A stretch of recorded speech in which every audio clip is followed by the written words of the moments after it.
All right, good afternoon and welcome into Bettor's Last Stand, or I should say good afternoon, good morning, good night, whichever time of the day you're listening to this podcast here on the Pine Room Studios Network. I appreciate you tuning in. It's Bettor's Last Stand show number 75. We had a really pretty good weekend for the Bettor's Last Stand crew. So if you're in the Bettor's Last Stand Army and you're following along with us on Twitter or listening to the show regularly, we appreciate that, and hopefully you piggybacked some of the plays that we gave out last week because it was a really strong weekend for us. So welcome into the show, brought to you by ECHL as always, as well as our friends at Zambito Flooring America, Four Seasons Golf, Gumby's, and Jill's Gentlemen's Club. So we appreciate all the support that we've had with our radio show and as well as our various podcasts across the Pine Room Studios network. Be sure and check them out at the Pine Room Studios. You can check them out on social media, on YouTube, and then obviously wherever you get your podcasts, Spotify, Apple, Amazon, so on and so forth. We appreciate you checking it out and spread the word. If you like what you're seeing, give us some feedback as well. Contact at thepineroompodcast.com. Give us a call on the radio show on the Watchdog. We're on 3 days a week, Monday, Tuesday, and Friday. So we'd love to hear from you. Give us a call on there on the Watchdog Frio and Stack hotline, or shoot us a text on the PRP text line. So tune in. We hope to hear from you down the road. All right, let's get down to business here. As I said, show 75 for Bettor's Last Stand. We were up over 13 units last week. That's if you didn't count the golf, which I'll get to in a moment. So we were up 1365, so that's a really strong weekend for us. With golf, we were up well over 100 units for the week, approximately almost 102 units to be exact. We cashed with Hideki Matsuyama 75-1. He was 150 in play. So if you listen to the show on Friday and you bet him after that, you really even cleaned up even more, because he wasn't quite 150. He was 150 going into the Sunday morning, but on Friday I saw him around 90. So you could have maybe got him then. But if you follow us on BLS_PRP, our Twitter, you can find it on the Pine Room Studios as well. It's linked there, so you can check it out. If you're looking for the picks each week in your golf, check them out on Thursday or whatever, Wednesday evening, Thursday morning is usually when I post them. So hopefully you got on Matsuyama there, 75-1 cash, and for him, mentioned on the show last week, just he was a very inflated number for a player of his quality, and I know he's coming back from some injuries and things like that, but he's an exceptional player. He's a major champion, and nobody can put together a low round the way he can currently out on the tour. Very few guys can, and the way he closes on Sundays is something to behold, especially if he doesn't play great on Saturday. It's a definite trend, and I don't know the numbers specifically, but I've been spreading the word amongst people that I know about playing him late in rounds or playing him off bad rounds. So meaning late in the tournament, not necessarily late in a round. So if he plays bad on Saturday or just average, say he just shoots even par, his numbers on a Sunday, on a closing Sunday, especially in big tournaments, and I don't know how big of a tournament Genesis is, but it's pretty big. It's a Tiger-hosted tournament, so that's going to draw some attention, a very good field. So big tournaments, he is just exceptional when he's probably 6-7 shots off the lead, not really in the key group, not really with a lot of pressure on him. He can just go out loose and just fire away. And his play on Sunday was as good as you will see in golf today. It was something to behold. His just everything he did was perfect. His approaches were just amazing. He drove it really well for the most part. Had one trouble hole, but he ended up staying out of too bad of an area. And then his putting to finish it off. I mean, it just it was just magical. So Hideki Matsuyama gets there for us. 9 of our 10 plays that we gave out on the BLS_PRP page, we had 9 out of those 10 made the cut. We had 5 of those players were in the top 10. Several actually were in. I think we had 3 in the top 3 as well, and we had 6 top 20s, which is very good as well. So, however, which way you played them, if you played them to make the cut, if you played them top 10s, top 5s, top 20s, you won some way or another if you just followed those picks. And there was a couple of guys that I mentioned on the show that I actually eliminated from my final picks that were just too short of a price. So, if you listen to the show on here, as Robert Lewandowski just scored for Barcelona. You got Champions League leg 1s of the round of 16 right now. This is the first leg for the final 4 teams playing today. Got Napoli and Barcelona and Porto and Arsenal.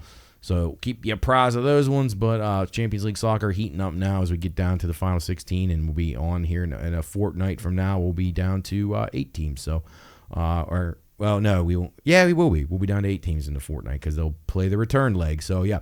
Anyway, back to the golf. 9-1 on our plays made the cut. So 9 of our 10 plays made the cut. And obviously, we had the winner with Matsuyama and several top 5, top 10s, and top 20. So, great performance. Best golf weekend of the year for me so far. Hope you were on board with that. College basketball, we were 6-5, not great. Started out pretty well on Friday. Saturday's games, not so great. EPL, exceptional. We were 4-0 on Saturday and 2-1 on Sunday. Or 2-1 Sunday. No, we were 1-1 Sunday and then 1-0 on Monday. So 6-1 on the Premier League soccer, so we'll take that anytime. UEFA Champions League last week, we were 3-2, including a plus 385 winner with Lazio, which you heard right here on the show last week when Lazio was able to hold on and win their match against Bayern Munich. So really good performance out of us. NASCAR-wise, it's kind of where it went south, and boy, we were dancing around of some monster prices in NASCAR. As you know, Daytona 500. Postponed till Monday, which was kind of nice, something to watch after work on Monday, which was cool. But man, we had great cars. We had really good plays. We'll talk plenty about it with Sam in the third segment of the show today. Just man, we just had so many guys right there in contention that could have won that for us. So not a great week in NASCAR. Definitely not our best. But you had Brad Keselowski was dancing around with a chance to win it for sure. Corey LaJoie was right there. Let's see what other guys do we have. Let's see, Ross Chastain arguably had the best car. He was right there to win it. Justin Haley ran well for us. We had let's see, what else do we have here? Going down the list, Daniel Hemrick ran 16th. He was in the mix to win it. Corey LaJoie, as I mentioned, was right up there. Just couldn't get it done. We had Austin Cindric. We had David Reagan, both in the top 20. Ty Gibbs was in the top 20. Just the wrecks at the wrong times. Keselowski gets tore up. Daniel Suarez gets torn up. Joey Logano gets torn up.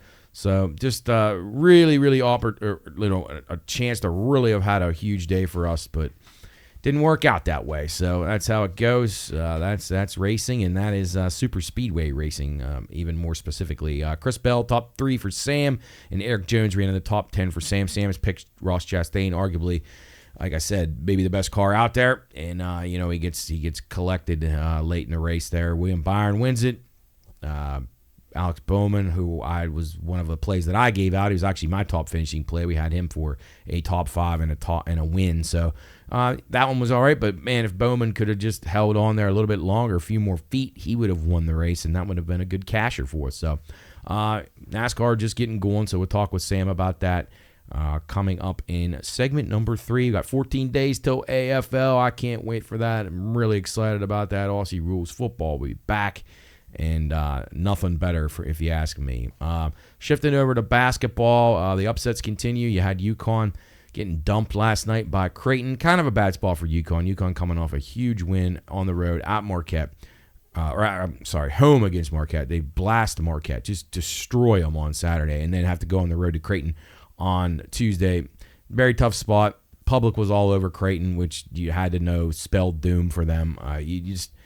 It's really hard, and I was talking last week, and you kind of look like morons because you say, "Oh, UConn looks so good," and then I had somebody say, "Oh, you said UConn was unbeatable." I was like, I never said they were unbeatable, but I said I think that they're the most equipped team to win it all, and I still think that. And yeah, they're going the road. You're not going to be going on the road in Omaha, Nebraska 2 days after you just get a huge win over a top 5 team. You're not going to do that in the NCAA tournament. You're going to be on neutral floors, so you're not going to have that disadvantage working against you. So I still think UConn is the best team. Yeah, they needed a little bit of a humbling. They have not been good on the road against ranked teams for the last 20 years. So yeah, it was an awful spot for them. I wasn't backing them by any means last night, but people hear what they want to hear. So I still think UConn is going to be as strong as the number 1 seed as you're going to have. There's not going to be anybody probably that close to them. Maybe Houston. But we'll talk more about that as we get down to tournament time here. Conference tournaments coming up here in a few weeks. Teams are maxing out there to try to get into this, build their resume up and try to get into the tournament. I mean, Right now, there's a lot of teams. Gonzaga looks like maybe they did enough to get in, but they still got some tricky games in their conference. So I can't guarantee they'll be in there. But right now, UConn the favorite 5-1, Purdue 750, Houston 8-1, Arizona 12-1, Tennessee 13-1, Auburn 18-1.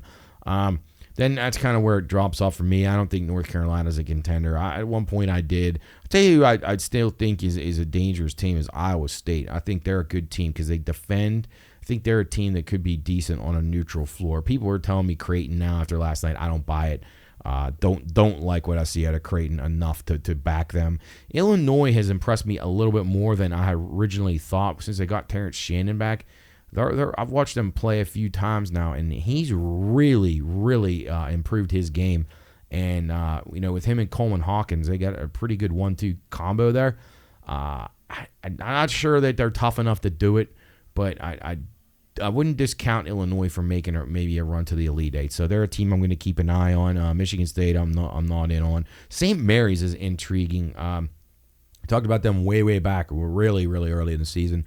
Thought maybe this could be a year where Gonzaga's a little down. Maybe St. Mary's can take advantage. St. Mary's is a team that could be very live come tournament time. I think they're a little more battle tested than people realize.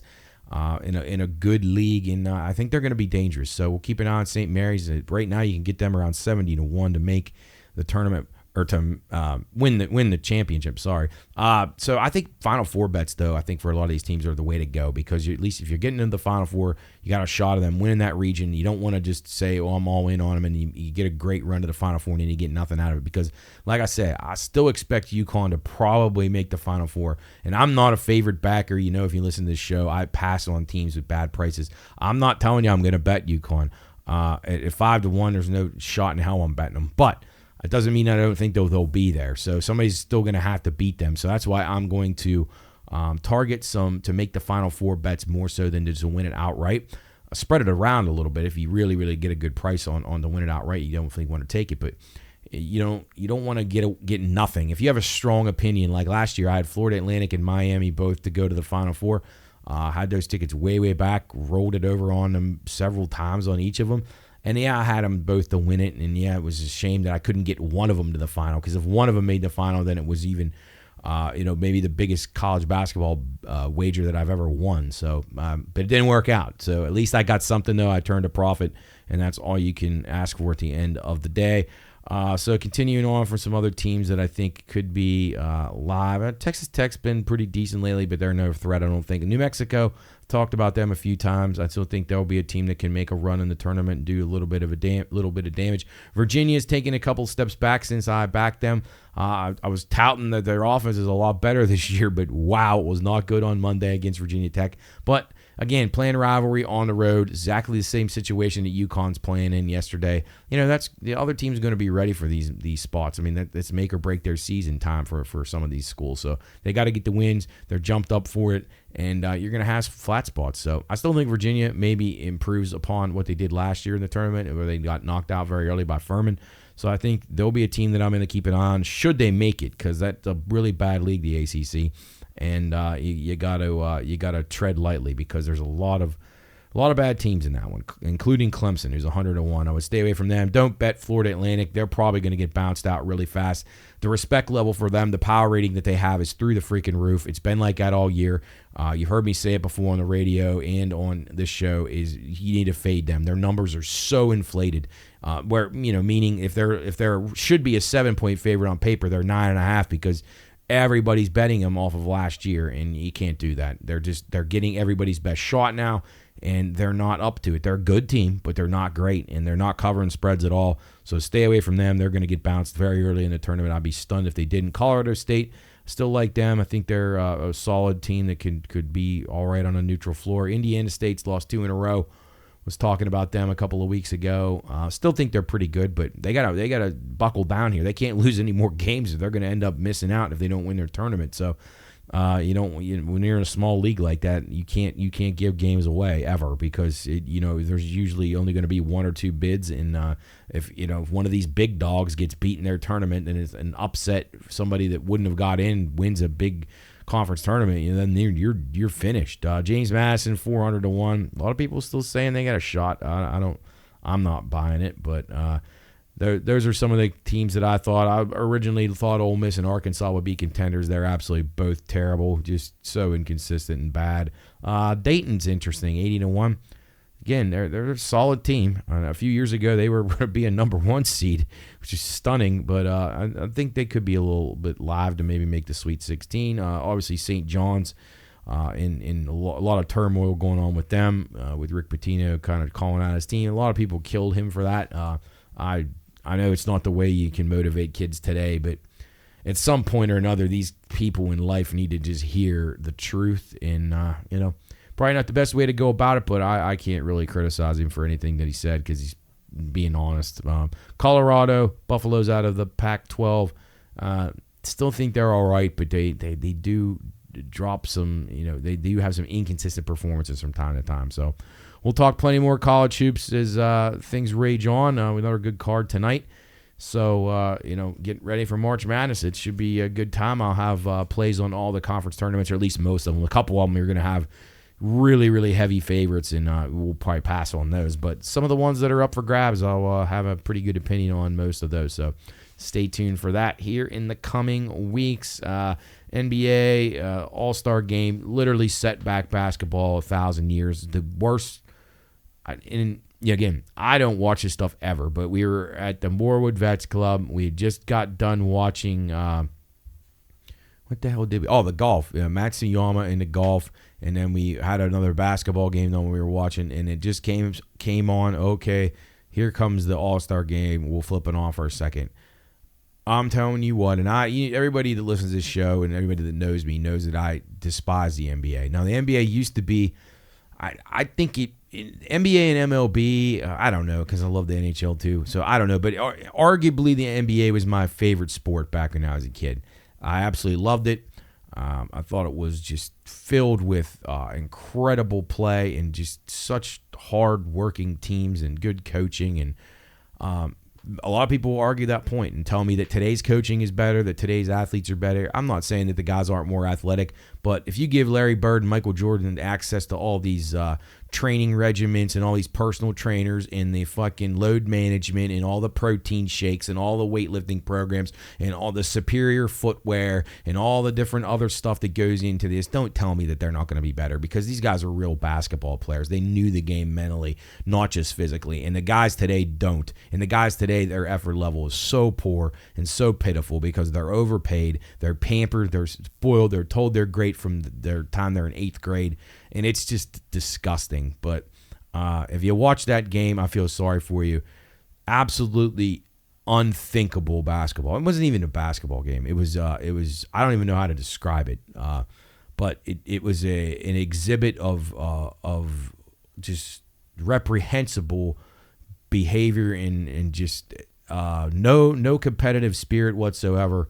And it really does sicken me. And if I was one of the old-time greats, I would completely cut ties to that league. That league is a cesspool of filth, and they race bait, and they do terrible things to drum up, people on each sides of the aisle fighting over things. It's a deplorable league, and I hate that people still watch it. I think it's amazing for people to tell me that the NBA is better now than it's ever been. It's just a ridiculous premise. So, in my mind, it never will return to what it was. It's impossible because we don't make players like they used to make anymore. These kids nowadays of all kinds are just so absolutely awful. They just don't have role models. They don't do things correctly off the court the right way, most of them.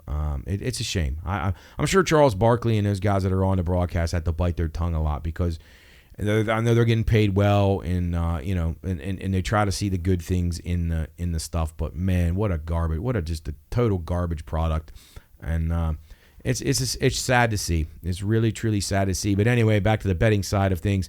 That game had juice on it going to the under. Like, people were betting, steaming that thing down. So you had the NBA All-Star Game. It finished 211 to 186 in favor of the East. Sharp bettors were actually betting this game under. So it opened to 364.5, got bet down to 353.5 is what it went off the board at. Champ Kettlewell bet the over in the game.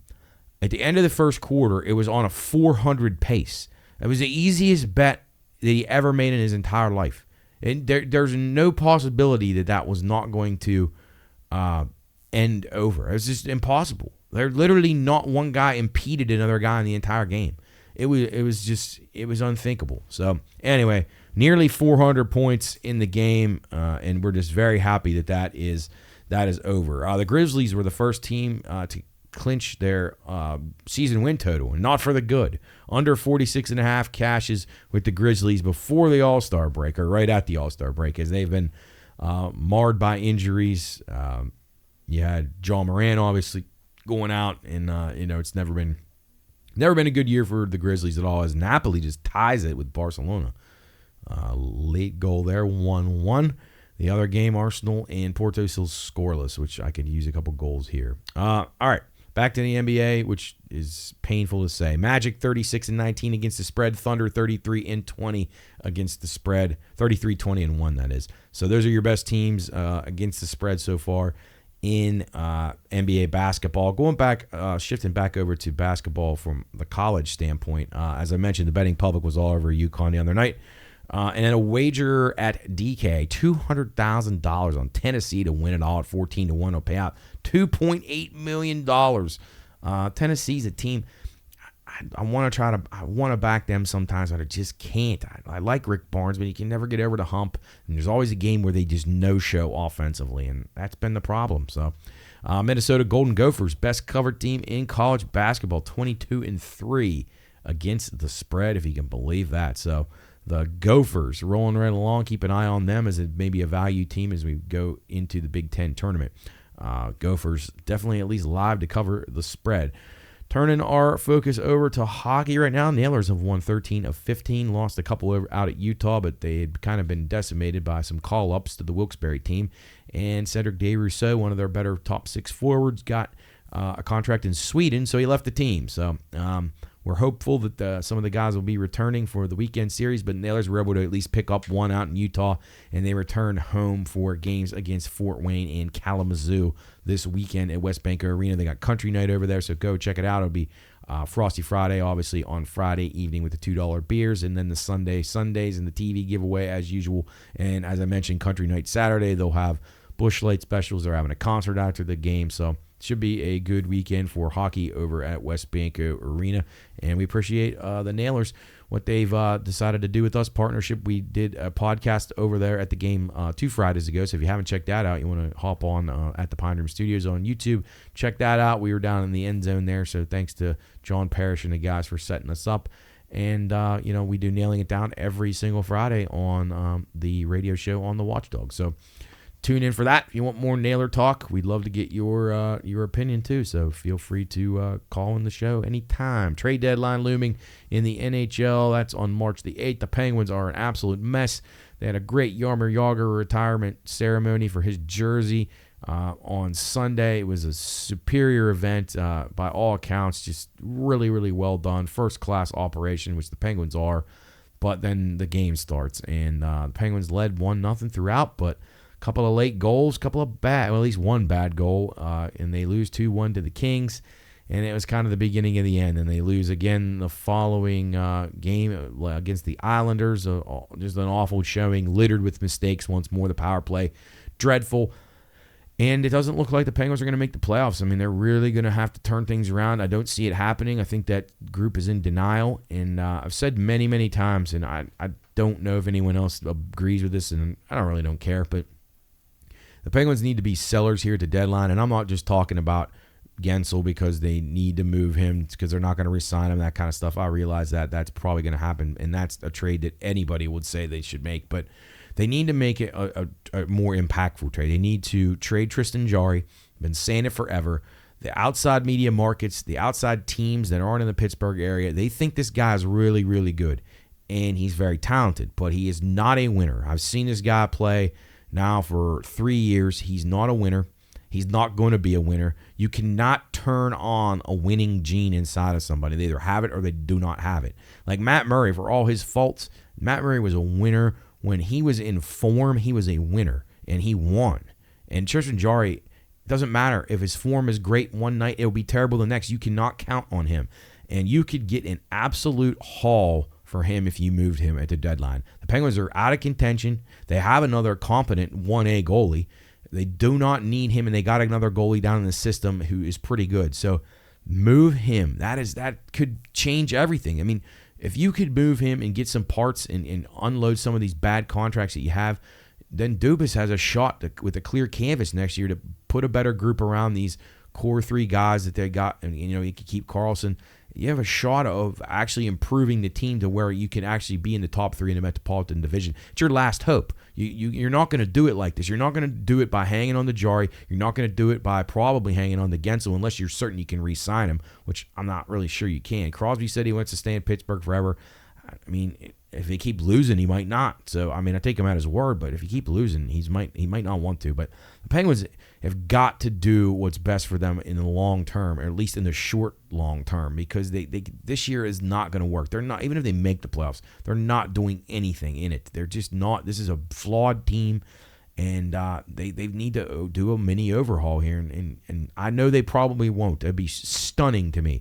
And I know they'll say Jari is completely off the table. That is a stupid decision by management if they don't move him, because you have a guy who's way overinflated outside of the Pittsburgh market. People think he's so good. If you listen to national shows, I mean, they're talking about Vezina Trophy. They're talking about him starting for Canada in the Olympics. These people have never watched the games, at least very often. They may see the highlights, but they don't see his game in, game out when he's getting yanked in the first period on like 6 shots because he let in 4 already.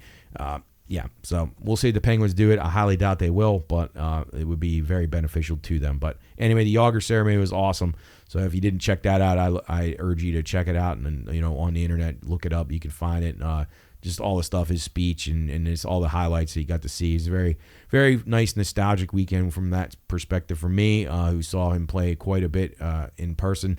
And, it was always an incredible highlight. And I was blessed to be able to see him and Mario Lemieux play on the same ice and play even not together, but in the same succession in Mellon Arena for all those years. So definitely was a sign of better times, that's for sure. NHL period data: goal in the first 10 minutes to the Yes, Ottawa 37-16, Tampa 38-19, Minnesota Wild 37-21, and then the last 10 streaks: Buffalo and Vegas, both on an 8-2 run.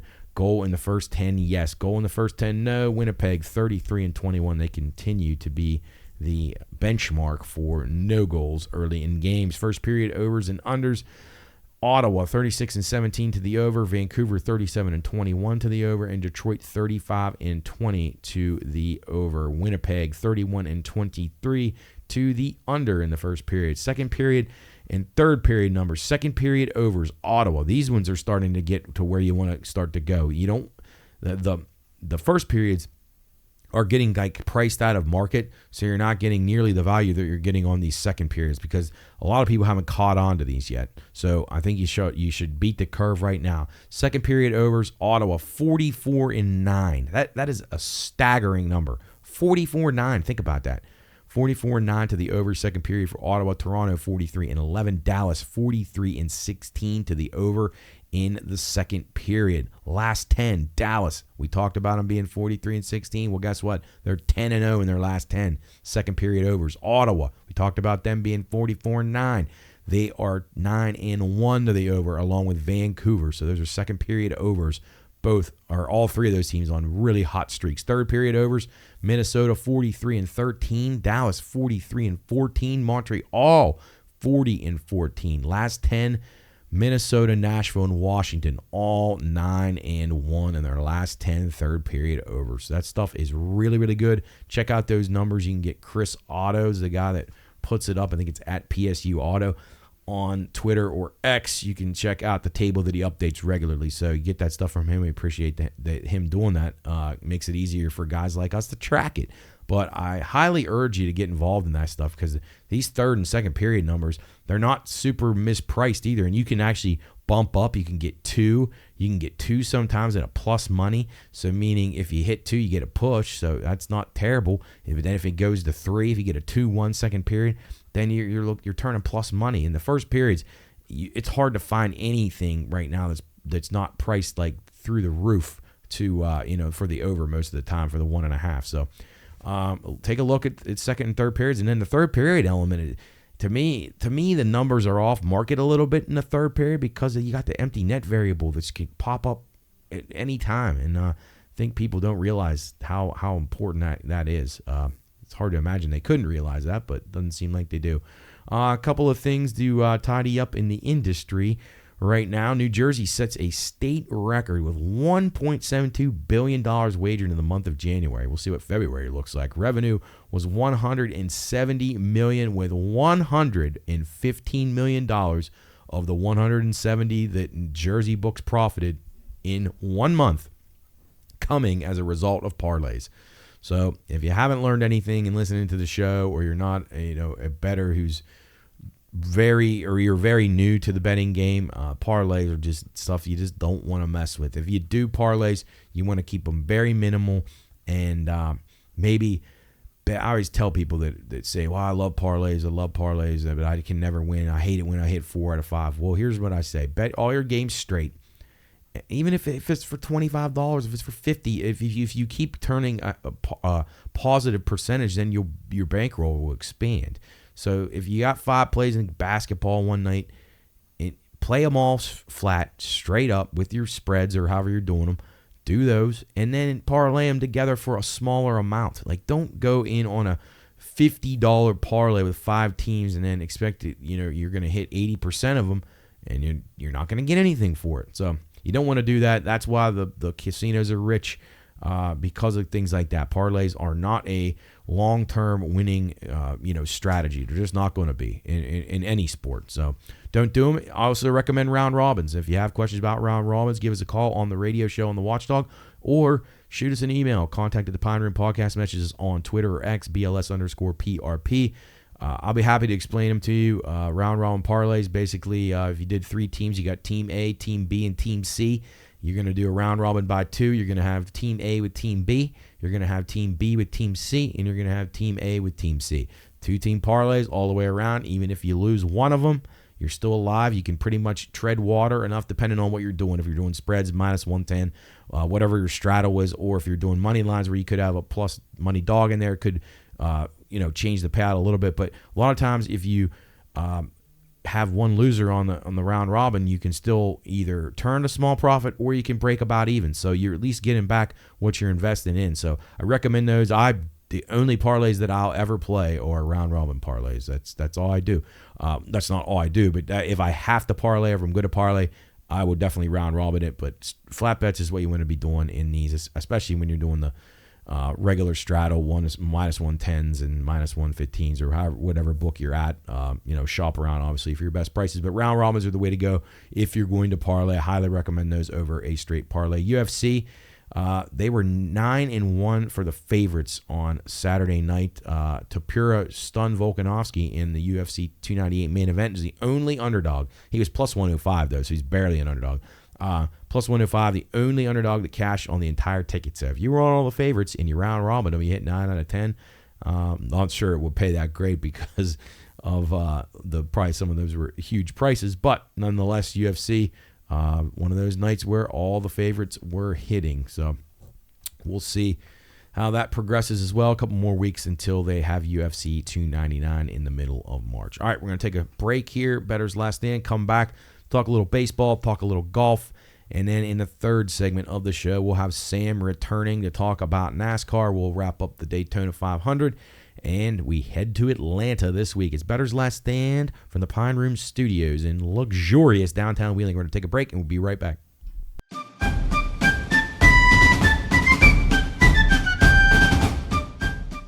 Reminder, this show is for informational and entertainment purposes only. All wagering activities should only be conducted by those 21 years of age or older and within the confines of federal, state, and local law. If you or someone you know has a gambling problem, contact 1-800-GAMBLER. That's 1-800-426-2537. All right, men, load the cannons and hold the line. You're listening to Bettor's Last Stand.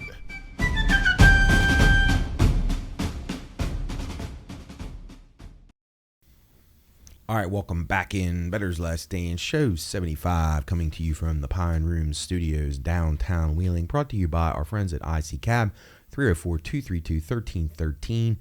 ECHL, always working. You want to download that app, too. It's the best way to go. We also thank our friends, Sampeto Flooring America. They have it all. You want to get out to the showroom there in Triadelphia, check out their stuff. They got pretty much anything you can walk on, as Ricky likes to say. Four Seasons Golf.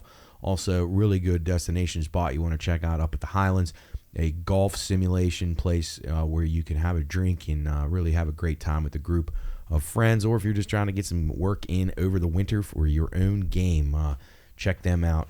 They've really got something cool going up there, so thank Ricky for all his support. Again, thanks to the Nailers, Gumby's, which will be, before we know it, we'll be back out at Gumby's doing the Football Friday shows for Gumby's and Jill's Gentlemen's Club, so appreciate them as well for all their continued support of the Pine Room Studios here as we roll on into the spring. Hard to imagine. Lots of things coming up. We got a March 1st Nailers watch party down at Waterfront Hall. Starts around 6 o'clock, 7:35 face-off against the Cincinnati Cyclones. And then May the 4th, the North Atlantic Beer Mile, the first of its kind in this part. We'll be doing that down at the Waterfront as well.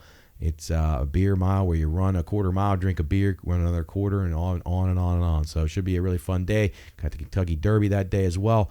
Star Wars Day. You got Cinco de Mayo on tap for the next day. So exciting weekend. We'll begin kicking off the festive season here in the Wheeling area. With the Ogden coming up and all that other stuff. But the first annual North Atlantic Beer Mile coming up.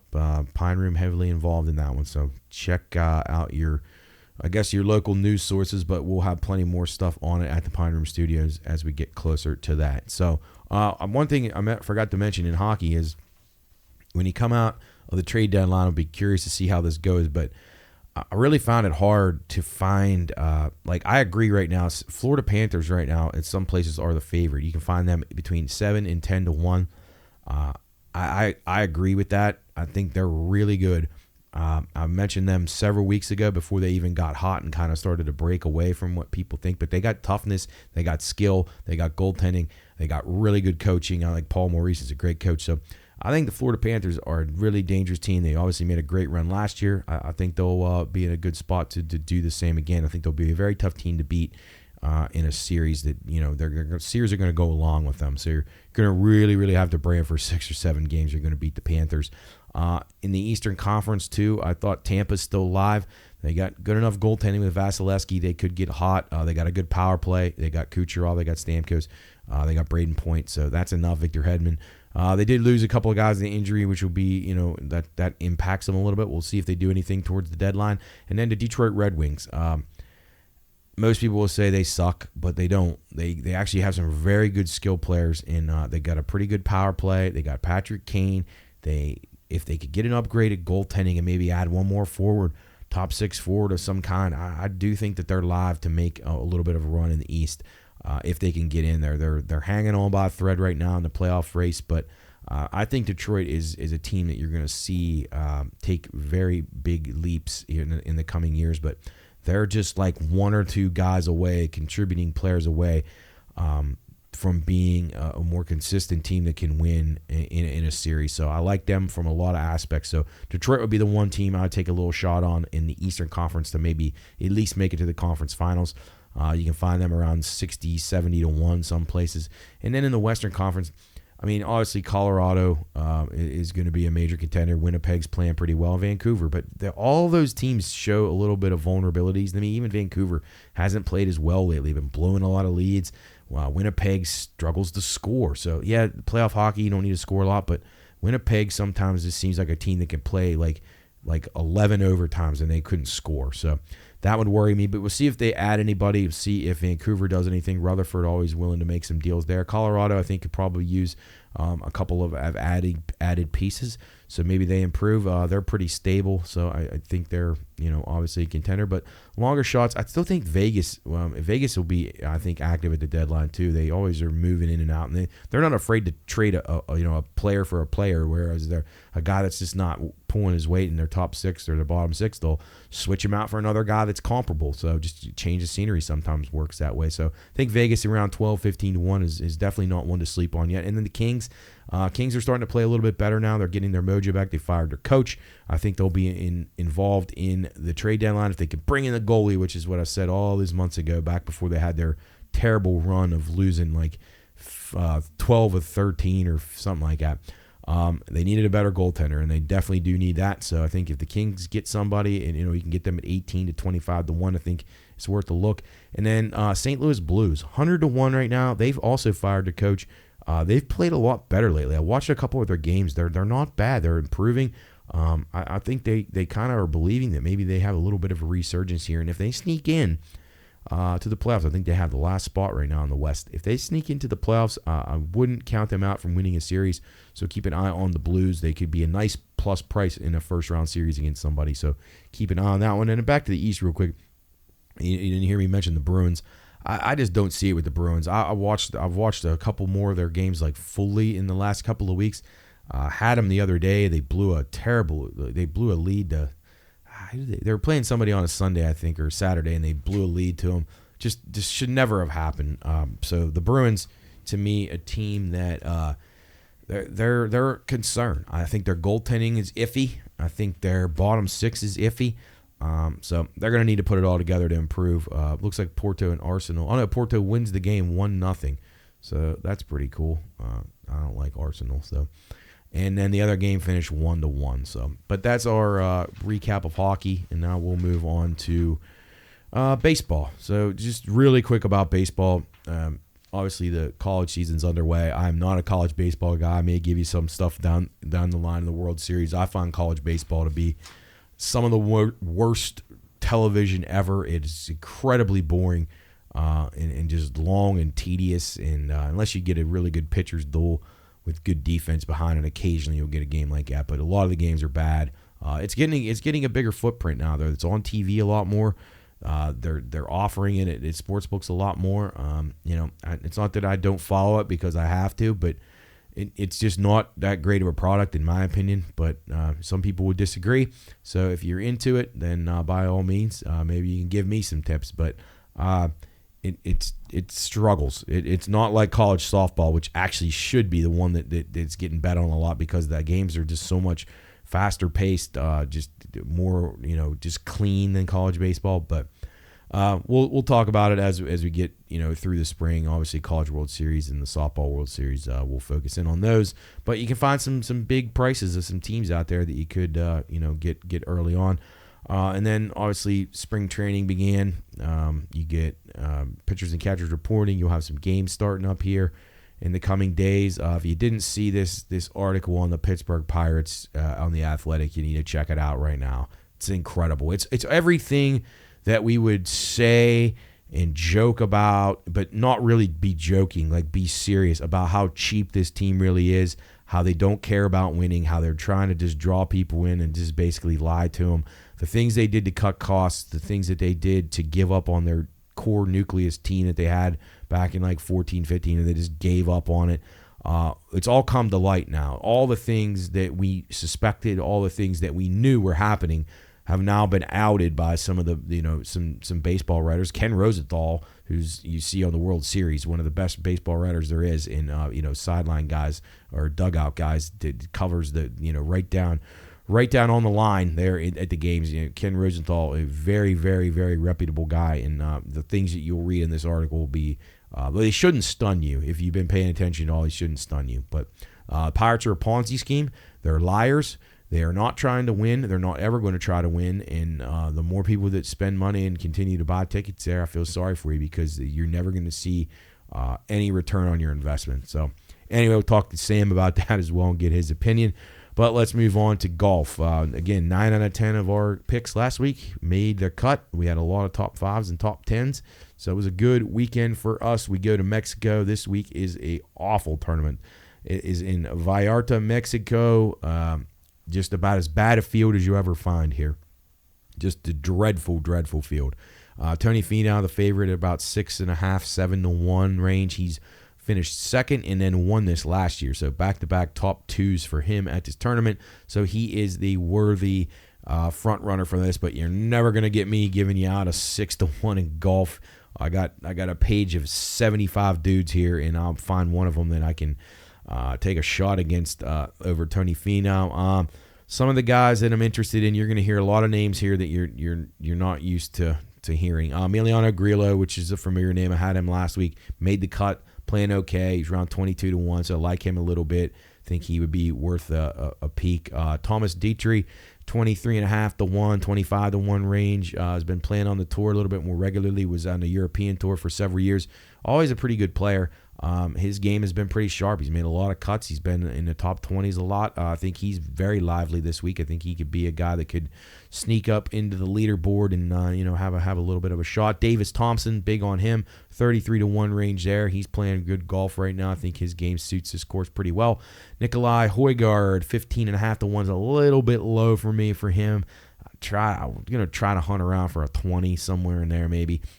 So hopefully I can find a little better number on him, but I think Højgaard could play pretty well. And this is a course where it's a long course, so if you can bomb it a little bit, you're going to have a leg up. Taylor Pendrith, 25.5-1, 30-1. He's getting a lot of love from people on various golf shows, so tread lightly there, but he should be pretty solid. Keith Mitchell, who I had last week, solid player, around 27, 28-1. Like his game. Eric Van Rooyen, 33-1. He's usually feast or famine. Last time we gave him out, he wasn't so good, so maybe this time he'll be good. 33-1 for him. And then a couple of your longer shots. Joseph Bramlett, 92, 91, 100-1 you can probably find. Justin Lauer, like him a little bit, 144-1. Somewhere in that range. Jake Knapp, actually, he's not a long shot. He's about 39-1, so I forgot to mention him in the first group of guys. So Jake Knapp, that's Knapp with a K, K-N-A-P-P. Eric Barnes, 190-1. You can probably find some 200s out on him. We gave him out a few weeks ago. He made the cut, played pretty well. Samuel Stevens, 62-1, somewhere in the 70-1 range. You should be able to get him along with Vincent Norman, also in the 60 to 71 to 1 range. And then the last guy, Preston Stanley. You can find him at a whopping 380-1. Just some of these guys are just new guys. There's a guy, I think Davis Thompson's an amateur. You got some dudes that are just breaking into the tour here. You have this is right for the taking though.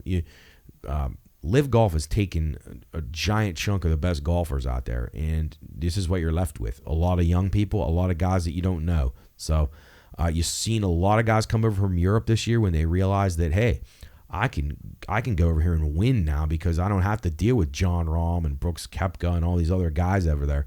I don't have to mess with them anymore. I only got to beat a couple of guys a week that show up for these tournaments. A lot of them don't even, like the big names, like again, Tony Finau, your biggest name here. These guys skip. I mean, this is an opportunity of a lifetime for some of these guys from the lower levels, the European tours, the Asian tours, guys that play all around the world, even on the South African tour. You're going to get a chance here now with the PGA being so watered down and in total trash, and they've really messed it up. And as good as golf is, I said many times, golf has the best players, the best roster of players that it's ever had. That's the game of golf. And now, but you're splitting into two things. They're supposed to be merging. We'll see if that ever really happens. But what a time for them to screw this up when they had the absolute best roster of golfers they've ever had in the existence of professional golf, and they fucked it up. So anyway, we'll see how these guys do with the Mexico Championship. I'll have these posted on BLS_PRP so you can get them in before the tournament starts. But again, don't shy away from playing them on Friday morning when you're listening to this, or even on Saturday heading into the weekend, because we saw last week with Matsuyama, you could actually got a better price on them if you waited better than the 75-1. So that's tough to do, to get winners across like that. So we'll take it when we can get it. By no means would I expect that to continue. But anyway, a great week of golf for us. We'll hope to do it again. And, got a couple of lousy tournaments before we get back to the Florida swing and the Arnold Palmer in a few weeks. So we look forward to that. Masters about 6 weeks out. So keep an eye on that one. We're going to take a break here on the Bettor's Last Stand program here, brought to you by ICCAB, and our friends at Zambito Flooring America and Four Seasons Golf. Couple of other notes here really before I close it up. The Oakland A's currently have the lowest posted win total since 1990 at 56.5, if you can believe that. And then in the bad beats, I only really had this one. There were several basketball games, but nothing stood out to be just, legendary. Just Daytona. If you had a couple of those cars and you didn't get the brakes and your guy wrecked, it was kind of a bad beat because you had good cars up there that weren't able to do anything. So anyway, let's get back to it. We're going to take a break. We're going to be back with Sam here momentarily. It's Bettor's Last Stand, Show 75 in the Pine Room Studios, brought to you by IC Cabs, Zambito Flooring America, and Four Seasons Golf. We will be back after this.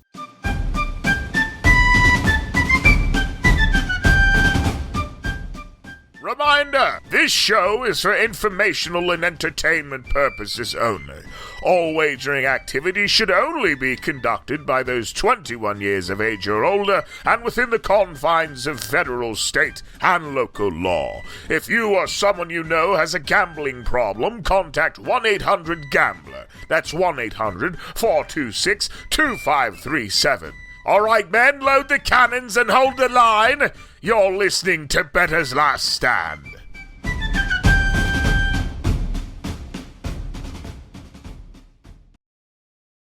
All right, welcome back in. Bettor's Last Stand, Show 75. Joining us now, as always, Sam, the man from Upper St. Clair.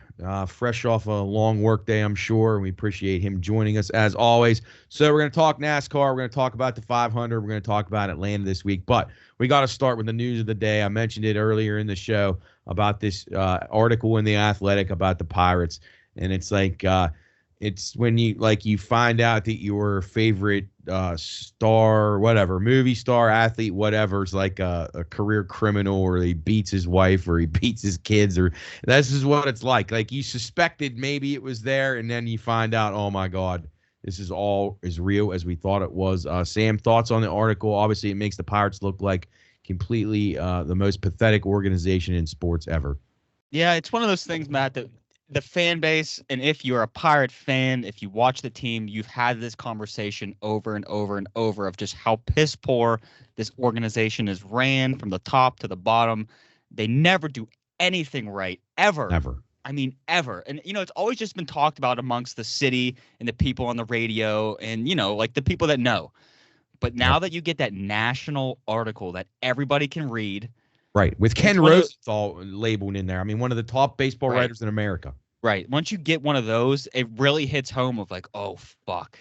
Like, this is a bad organization. We've been able to keep it. We've been able to keep it sort of, everyone knows we're bad. But we've been able to keep it in the city, keep it amongst ourselves. Now it's like, hey, everybody, just to remind you and let you know, this has been going on under our feet the whole time. Yep. And it's just, it was shocking. I'm sure there's a lot of stunned people that follow baseball from other markets and other areas, because you run into the same thing with the Penguins too. There's misconceptions about them that are going on in the national media that if you're around us where we live and you pay attention to the games and what's going on, like, it's not the same thing that's being reported out there across the country. And the same thing with the Pirates here. You're probably seeing people like, oh my God, like, I can't believe a pro franchise is being run like this. And here we are knowing that it's going on forever. Now it's just been outed completely. Yeah, and it's one of those things that, I think people now look at us and they're like, so you knew this was going on, right. And you continued. It's one of those things. I don't even have a logical explanation to be like, yeah, well, but there. It's just like, no, I've known this the whole time.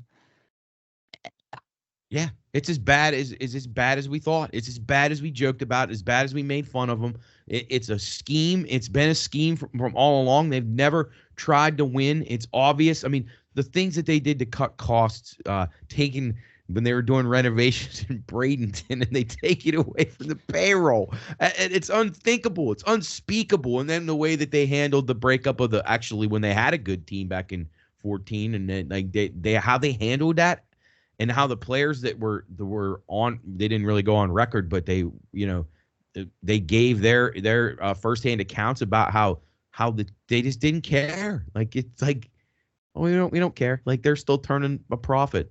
It's just it's unspeakable. It soured me. Yeah. It has soured me for not the players on our team because I want them to win, but I don't want them to win for this guy. No. And then the player development, just the constant mistakes there. And it happens again. How many times are we going to fall for it? Like, people that are buying season tickets and stuff, I get it. If you want to go to a few games a year and you want to, just because you love baseball and you love the team and you love the park, okay. But, like, if you're buying season tickets there, if I'm a business and my business is buying season tickets, I'm canceling the fucking order if I read that article in the paper. I mean, what am I spending my money on? Look at that. Right. And it's funny. I was all excited. I was like, dude, I'm going to get so many opening day tickets, and I'm going to just invite the family, do this big thing. They're playing the Orioles. I'm now in the boat of, like, fuck that. Yeah, and it ruins it. It ruins it for people like you that want to go. And I was considering going to that as well. I don't know. It's just unspeakable, and they just get away with it, and nothing will ever happen. It's nuts.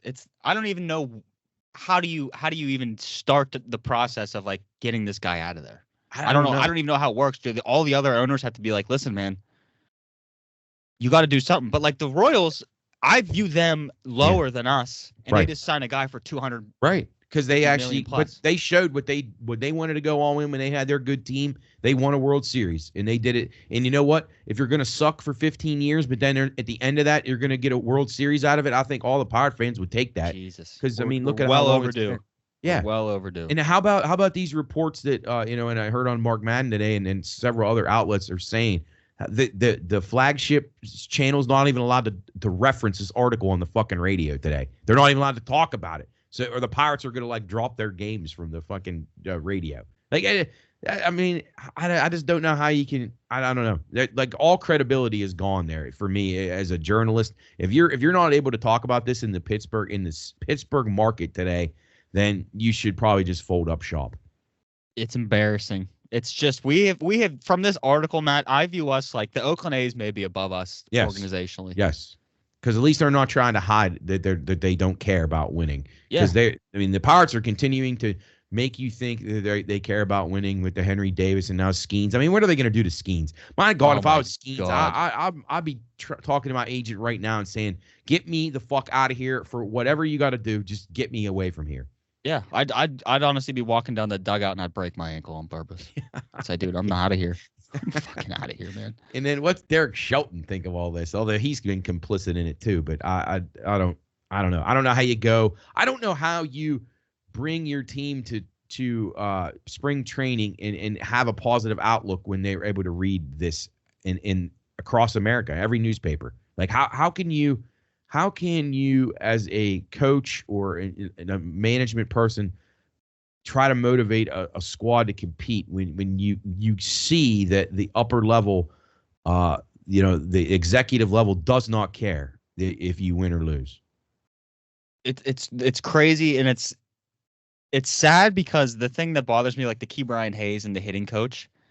Oh yeah, you have a third baseman who's a cornerstone of your franchise. You gave him a quote unquote big contract. Right. I mean, it's for them it was pennies. Big, I guess. Jesus, it's pennies. And you made him one of the guys, and and he had a phenomenal year last year. He started to really come on because he started to hit. He was hitting hot at the end of the year because he was with this coach that makes him comfortable. Yeah, and they fire him. Yeah. And I like how they're bringing in the analytical guys because they're cheaper than the other guys. I know. I mean, I mean, that is just amazing. And this idiot continues to make money because most of the time, really successful business people will tell you that you need to invest in better people to grow your business. Well, not this. This guy's figured out a way to not have to do that too. I mean, it's incredible what he's gotten away with. I mean, just honestly, just look at what we're doing with our first overall pick. Yeah. Yep. It's tough. I mean, I feel sorry if you're a diehard Pirate fan or you've been a Pirate fan and you've already given up on the team and you're just. I mean, it's just. I guess it just.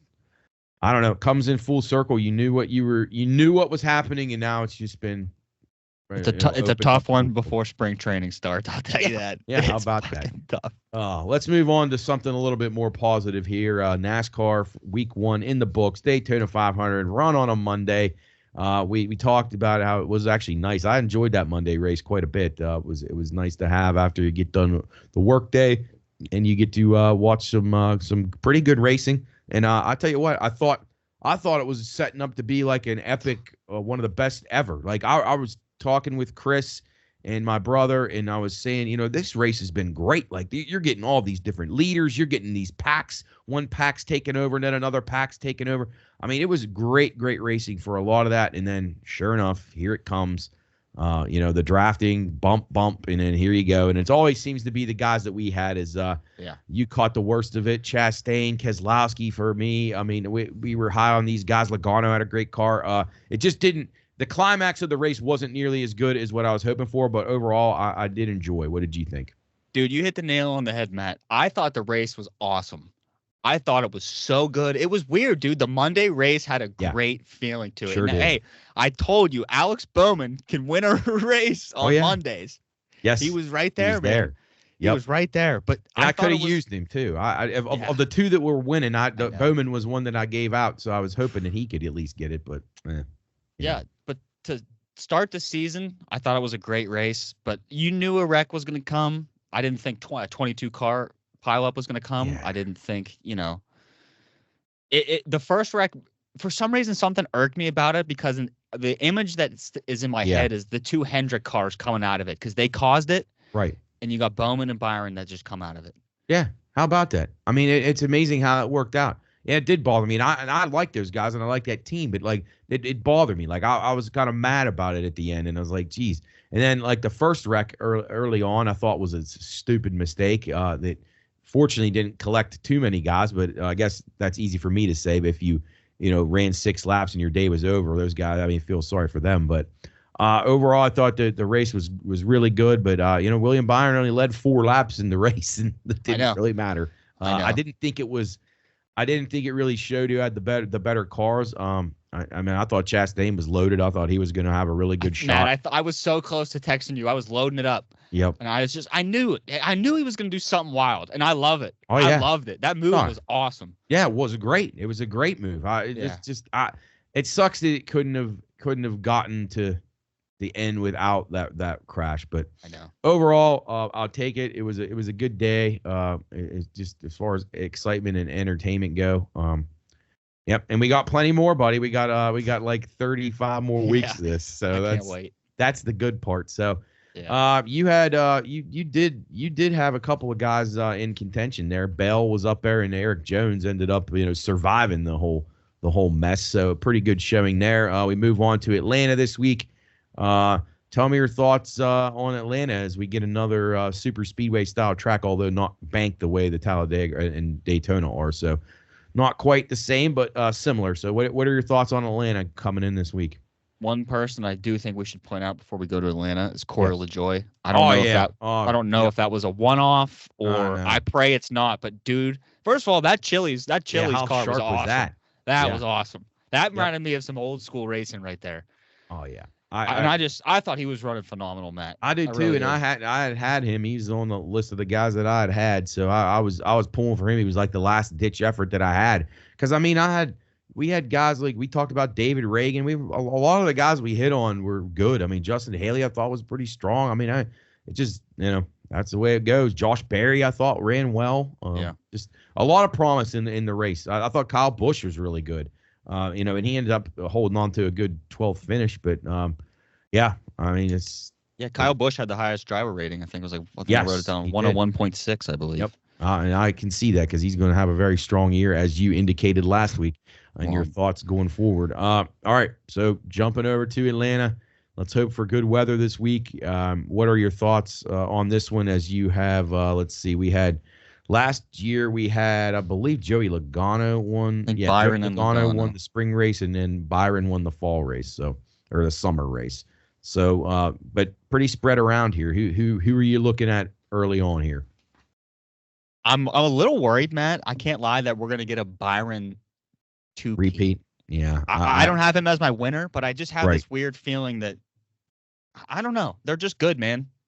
Yes, they're good. And he won here last year, and he got caught in a crash in the spring race. So I mean he was going to be in contention in that one too. So yeah, I had him down 12-1 as a definite contender. Yeah, I mean some people I like though are like the typical Logano. I like Blaney a lot. Okay, yeah, me too. I thought Blaney was running pretty well. I mean, those wrecks were not. Jeez, poor guy. God, I know. Tears his wrists up. One was hard enough. That second one was. Yeah, nice terrible. weekend for Ryan. Yeah, seriously. But I think Bell, Keselowski could be a winner. Yep, I like Keselowski a lot. I think he was my top pick. But I like Chastain too. I like Chastain's races here last year. I didn't think it was indicative of his of actual, like, his car. Like, I thought he really ran well there. He had a mechanical issue in one of the races. So I think he's a definite contender. Obviously, like you said, Joey Logano, Blaney's going to be a contender. Blaney's overall numbers in Atlanta are exceptional. Yeah. But I mean, it's wide open. Byron, I thought. I need to tell you a guy that drew my attention, who hasn't had the greatest of finishes, but again, he crashed in one of them. But his driver ratings were really good, and he led a lot of laps in both races. Or actually, not a lot, but he led in both races. One of them, he led a substantial amount. It's Chris Buescher. I think the RFK guys are going to be very strong. Yeah, Buescher, I saw him, and I just wasn't sure because I wanted to see how he would, Daytona went, and it didn't go too great for him. Right. Yeah, I don't know. This one's tough because I feel like not like the LaJoys. Like, I have Cindric on here. I don't know. Are they going to be up there again? Right. Cindric ran pretty well too. Yes. I thought he was very good. I think he'll be good here too. He had two top. I think he was a 12th and 11th last year in Atlanta, which is pretty strong. I thought Alex Bowman again. Can he keep the momentum going? Alex Bowman's like a streaky guy. Like, when he's running well, he runs very well. But then, man, when he has one little mistake, then it just compounds into like 50 mistakes. So I think playing him back at 25-1 is a good bet this week. I definitely expect him to be a contender. Yeah, for sure. But honestly, Matt, my winner is Christopher Bell. Chris Bell. All right. Yes, that's your top guy. All right. What about, let's see, there's another guy I was going to ask you about. Oh, what did you think of Ty Gibbs at Daytona? I wish he performed better. Yeah. I definitely wish he performed better. It's a tough race. Yeah, it is. It's just tough. And I was like, people like Michael McDowell. I mean, that was tough. Like, every time, the pack comes around, McDowell goes to the ears off. It's like, that's brutal. You hate to see that. Right. That's just like, there's at one point out there, and I looked at somebody who was like, McDowell, he's got no shot here. He's none. He had no shot, no man. Chance. He comes out of line and no one goes with him. And it's like, see you, Mike. Yeah. Bye, buddy. See you later. All right. Two big studs coming in. Obviously, Denny Hamlin, always a contender. And then Kyle Busch. What do you think of their chances this week in Atlanta? I would take Busch over Hamlin just because something about Kyle Busch. I just think maybe he's my pick to win it all. Yes. I think he'll be motivated. Yeah, he's got a lot to race for. I mean, I think he's racing the truck race too. I'd probably pick him to win the trucks. I think so. I think he's racing for Spire. That's probably a pretty good bet there. What did you think? Let me ask you a couple other guys. What did you think of Josh Berry's run at Daytona? I thought it was good. It's kind of like, I guess, where he should have finished, I guess, for your first race and your first full Cup season. But, I thought he would do a little better in Harvick's car. Right. Yeah, and then he didn't have the best of luck either. Just no. But that's the way it goes. And then Daniel Suarez, another one. I thought he had a pretty decent car, and he's caught up in a mess, not of his own doing. But that's the way it goes. He's a good sleeper to win this one. I think he was like 28-1. Yeah, no, I like him too. I think he's a decent price. AJ Allmendinger's run pretty well here in the past. What did you think of Chase Elliott last week? I still think he's going to have a pretty strong season. Yeah, I do too. I thought he looked pretty good. Yeah. I thought he looked back to like the old, not too much to worry about Chase Elliott. Like starting to get like, okay, he's getting his swagger back. He's feeling comfortable in the car again, and he's gonna do some damage. I think it'll be very soon before he, won't be very long before he wins a race here. And then Eric Jones, your guy, got a top 10 finish. It's just like Eric Jones always just kind of plots along, and if he doesn't get in a catastrophic wreck, then he's usually pretty solid, and he kept it together for a top 10 this past week. Yeah, I thought he looked pretty strong. His teammate, I don't want to even talk about his teammates. I hate that setup, man. It's just ridiculous. It really is. It's so silly. And speaking of silly, how about the performance of Austin Dillon again? Now, it wasn't really his fault, but I mean, this dude can't get out of his own way. It's I just a know. debacle every week with him. If I was him, I'd have to just have a serious talk with myself. Like, this might be it. Yeah. Because this is getting tough. Yeah. It nothing he can do is ever going to work. Like, it's just constant problems. Whatever he decides to do usually does not work in his favor. So, I don't know. We'll see if he can pick it up at all. But if he couldn't get a good run together at Daytona, I don't have a whole lot of confidence in him going forward. And then the last guy I asked you about, Noah Gragson, he did a little better than I expected at Daytona. Yeah, I mean, hey, I texted you when he had the lead. Right. Told him watch out for any tire barriers that pop out. Careful, Noah. But yeah, I just think if he can just like not punch anybody or try to punch anybody in the face and like just keep his mouth shut and just like focus on being a pro, I think he'll be all right. Yeah. I really do. Because the team's good. It's Tony Stewart's team. Yeah, no doubt. All right, so Chris Bell is your pick for the race, winner in Atlanta, the Ambetter Health 400. What long shot interests you, if any? Kind of like Suarez. Okay. Danny Suarez. Okay. Yeah. Like it. All right, so we got a couple weeks until F1 starts up. A few more weeks till Indy. So that's good news. The bad news is we still got a whole entire half season of NBA. Did you witness any of that NBA All-Star game? It was the most unspeakable thing I've ever seen. I can't believe it actually occurred on planet Earth. It's beyond embarrassing. All the All-Star games have turned into just nothing. I mean, not a thing. None of them are worth a goddamn thing. It's shocking. Like baseball had it right. They fucked it up. Yes. Basketball, I don't even know what you do to. Nobody wants to play in the game. No. There's no reason for them to compete. No. I couldn't believe what I was watching. It was like, this game's on pace to get 400 points. It was like 100-point first quarter. And there was people betting the under. I was like stunned, like professional syndicates kind of, we're betting this game under 365, and then end up going off at like 353 and a half. Like, this game's going to be almost over at halftime. It is one of the most embarrassing displays of like a profession that. Yeah, I don't know. The NBA, geez, I feel sorry for the people that went to that game and paid for it. And I thought after Larry Bird started like talking about how like maybe you'll see the guys start to compete more this year. It's like, well, Larry, see what they think of you. Yeah, fuck you, Larry, is what they said. Jeez. Oh man, yep. So between that and the Pirates and the Penguins this week, it's enough to make me nauseated. The Penguins lose again last night. They blow the game on Yager night, which was a really cool evening. I don't know if you watched that game or not, but that was really awesome. I enjoyed all the stuff with Yager. I thought it was really well done by the Penguins, and then the game starts in pretty lackluster performance. You hold on to a 1-0 lead throughout, and then, as usual, 2 late goals. Jari probably should have stopped the second one. Yep, and here we go again. They lose to the Islanders last night. Sam, I think they're done. What about you? Yeah, Matt, I don't think there's a chance. They're not big. They're not physical. They're old. I said to somebody at work, I was dead serious when I said it. When I saw Yager skate on the ice, they seriously should have told him, dude, play. You are now our biggest skater besides Evgeny Malkin. Yeah. And people probably are not going to be able to get the puck from you. So you need to play. Yeah, well, I mean, if you had him and Sid on the power play, you probably would have a hard time getting the puck off of him. I mean, He couldn't be any worse on the power play than the guy. I don't care if he's 70. It wouldn't matter. I know. It's Jaromir Yager. Yeah. He's still playing. Yeah. God, man, we're bad. We're bad, man. And he took the warm-up, and you wouldn't even know that he was like an old guy. Like, he just, like, I know it's just a warm-up, but still. We're bad. Guy moves effortlessly as he did when he left Pittsburgh, but I feel sorry for him. You come in for an awesome night like that, and they can't get the job done for him. But I think they're finished. We'll see what they do at the deadline. I was mentioning earlier, and you and I have been like advocates for this for weeks, months, really, or even back in the summer when they signed him. Is trade Jari.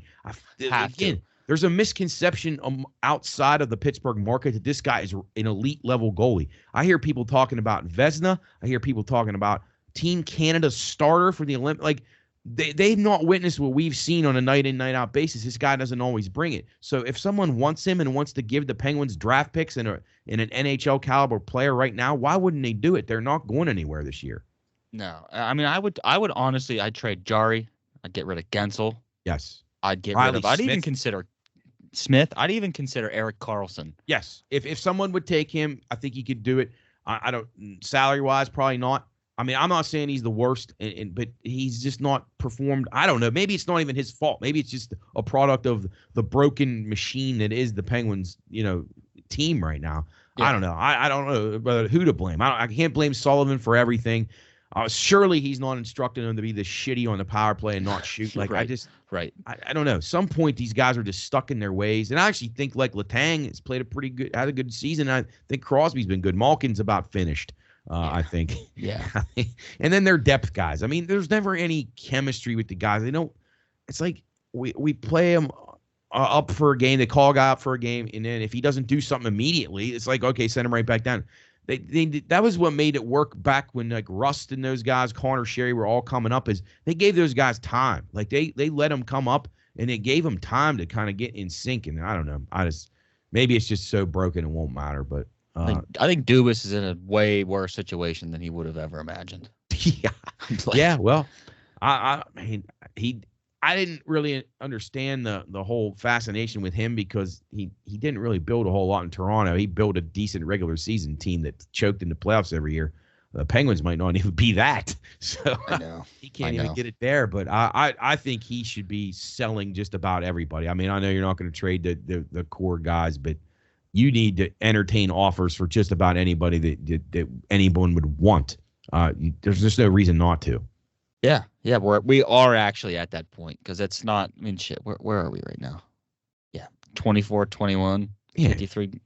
And then you're losing games last night to teams you're competing with, like the Islanders, and you just can't do that. You can't keep doing it. You're having like 4 straight games on home ice. You've already lost 2 of them now. You've got 1 point. Like I couldn't imagine playing a team like the Rangers. Oh my God. Oh, I know. In a series, it'd be ugly. It'd be terrible. Embarrassing. Speaking of the Rangers, in the Eastern Conference, any teams stick out to you other than the Rangers that you think could be lively? I think Florida's really good. Yeah, I mean, I think it's either Florida or the Rangers. I mean, yeah, but I mean, I don't like the Hurricanes. I don't know what it is about the Hurricanes. Me either. Just the Flyers scare me. No, well, I think if their goalie didn't get arrested, right, that would. I do think but they have been pesky still, and I think they'll hang around, so they'll be a thorn in somebody's side. They have played well. I'll give Tortorella credit. I think if they had a stable goalie, they could be very dangerous. Devils not good enough goaltending wise for me. Maybe they make a move. I'm with you on Carolina. I don't think their goaltending is good enough.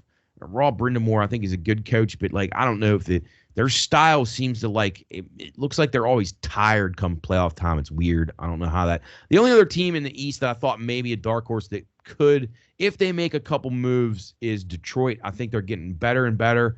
I like some of the additions that they made. They're a huge price. I mean, I'm not saying they're going to win a cup, but I think they can make a decent run if they make a move, though. They've got to stabilize. They probably need to get a goalie and maybe just another good top 6 forward. But I think they're all right. And then I don't know. Anybody in the Western Conference interests you? Our Kings are playing a little bit better now. I know. They just when you have a really bad slump like they had, I feel like that's a tough little divot to get out of. And they get rid of the coach, and then they've played better. But how long will that last? And also, it really hurts that the Oilers just got red hot. Yeah. The Oilers, can they win it in the playoffs? I mean, I like what the Oilers did as far as building their team, but I still think they need a goaltender. And Paul Coffey's done wonders for their defense and during this really good run. They got the Bruins tonight, though. That'll be interesting. Yeah, I just don't think they're going to get it done. I don't either. And the Canucks are starting to worry me, too. I like them. I like Rick Tocchet. I hope. But they've not played very well the last couple of weeks, and they've blown a lot of leads. They've given up a ton of goals. So they're worrying me a little bit. I still think Vegas is kind of hiding in the weeds out there. They're going to be a tough out, I think, in the playoffs. Yeah, and also I think Colorado is just a whack. Yeah. They're so good. And I think Colorado will add some pieces, too, because if you have any criticism of them, their bottom 6, it's very similar to what happened to Tampa, is when they make these cup runs and then they start, like, they're guys who are basically top 6 players playing in the bottom 6 end up getting bigger contracts somewhere else. So you saw Tampa they've all lost their depth. So I think if Colorado adds some, then I think they're probably the favorites overall. Yeah. I mean, I would agree. It's just tough. Like, what are the Canucks? Fuck. Their record is good. Yeah. But once you get in the playoffs, man, like that doesn't matter. It's a I different just think of the style. Panthers all the time. Yeah, no, you're right. The Panthers have the most complete team to me that I've seen this year because they got goaltending. Whoever would have thought Bobrovsky would be to the point where you can actually rely on him. And they're tough. I mean, when you get guys like Kachuk who can get 5-minute majors, beat somebody's ass, and then go out and score a hat trick, get like 5 points in the game, like that's a rare thing. So I think Florida's really strong. I think they're going to be a really, really tough out, but we'll see. A couple weeks till trade deadline. Hopefully the Penguins are in seller mode and they can get ready for next year because this year they're not going anywhere. No. But we shall see. Anything else on the horizon, sports-wise, for you? Anything else you got in your sights? Dude, I was fired up for Bucks and Pucks this weekend. You know, they were Yes. all fired up, and now I'm not too fired up about it. Will I watch it? Of course, because I'm Yeah. a fucking idiot. Yeah. I am that guy. I mean, I will watch the Pirates, but Yeah. Matt, I'm thrown off, man. I know. But, I'm thrown off. well, we're gonna have to use our other adopted other teams this year to. I know. Get I behind was in thinking baseball. that we might have to pick a new team together. Yeah, we'll just, NL I team. always got the Orioles to lean on at least, so that's Right. You got a good AL team. I might need another NL team. Yeah, well, that could be too. I don't know who you go to. God, I mean, the Dodgers are they're too good for anybody to start cheering for them. I don't know. That's tricky. Nobody in the Central Division. I don't know. Maybe you can go with Jarrett and go down to the Marlins or somebody down in the East. I know that crowd scares me. The Marlins crowd.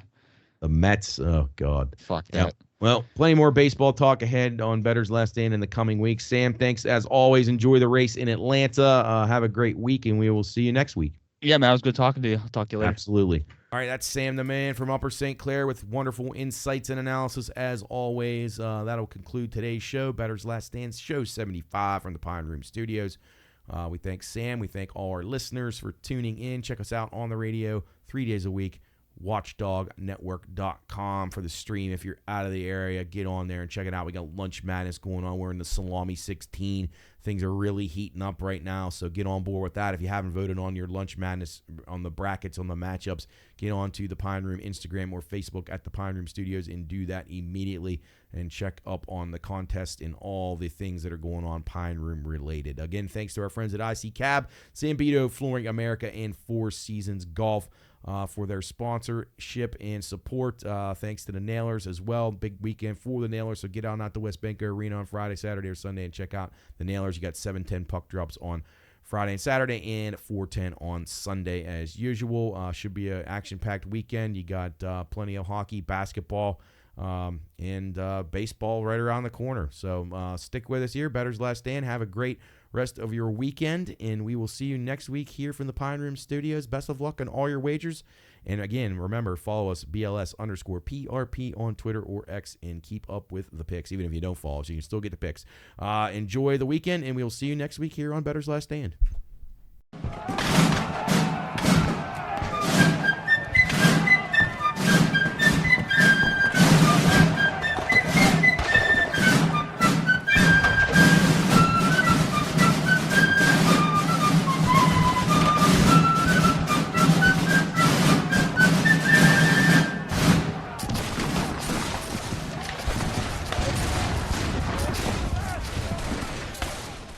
All right, welcome in. Bettor's Last Stand, back after a Thanksgiving hiatus. Last time we were seen over at Belmont Brew Works. Had our buddy Rick on the show. He had us over. It was a great evening. We talked a lot about sports betting on the show as always, and then had a few drinks and something to eat. So it was a good time. Chris here with me in the studio. Hello.